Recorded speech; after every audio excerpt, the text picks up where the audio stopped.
भारत चीन रूस का नया खेल, यूरोप और अमेरिका के लिए बड़ा झटका। नमस्कार दोस्तों, अनुराग मिश्रा नाम है हमारा।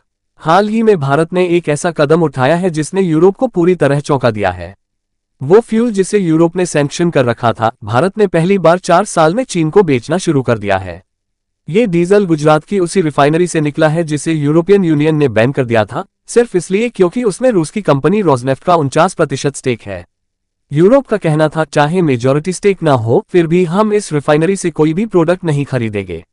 लेकिन अब हुआ ये कि यूरोप के इनकार के बाद चीन आगे आया और बोला ठीक है, अगर यूरोप नहीं खरीदेगा तो हम खरीदेंगे।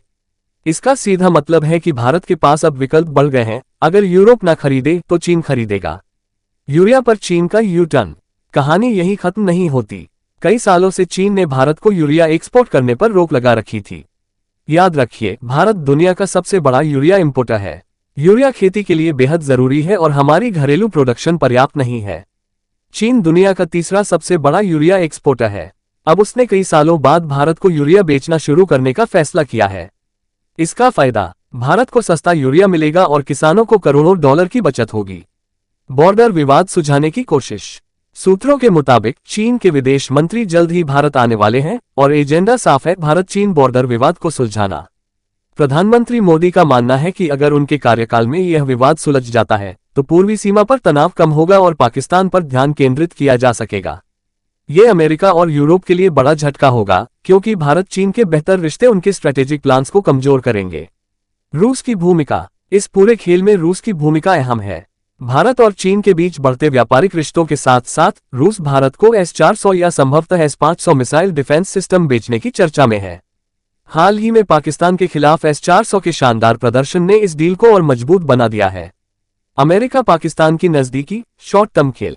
भारत के पूर्व राजनयिक विकास स्वरूप का कहना है कि अमेरिका और पाकिस्तान की बढ़ती नजदीकी लंबे समय की रणनीति नहीं है। उनका दावा है कि इसका एक बड़ा कारण डोनाल्ड ट्रंप का पर्सनल फाइनेंशियल इंटरेस्ट है। रिपोर्ट्स के अनुसार पाकिस्तान के निवेश से ट्रंप फैमिली को डायरेक्ट फायदा हो रहा है, खासकर क्रिप्टो और रियल एस्टेट के जरिए।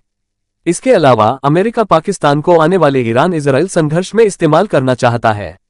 भारत अमेरिका रिश्ते अभी भी स्ट्रैटेजिक। विकास स्वरूप का मानना है कि भले ही मौजूदा हालात में भारत अमेरिका रिश्तों में तूफान आया है, लेकिन ये रप्चर नहीं है। ये एक अस्थायी दौर है और भविष्य में एक स्थिर अमेरिकी नेतृत्व के आने के बाद रिश्ते फिर से सामान्य हो सकते हैं, बशर्ते डोनाल्ड ट्रंप कोई लंबा नुकसान न कर दे।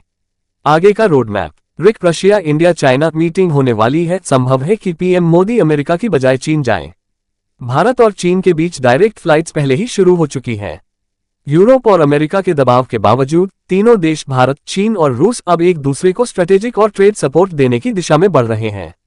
ये घटनाएं आने वाले महीनों में एशिया की राजनीति और ग्लोबल पावर बैलेंस में बड़े बदलाव ला सकती हैं।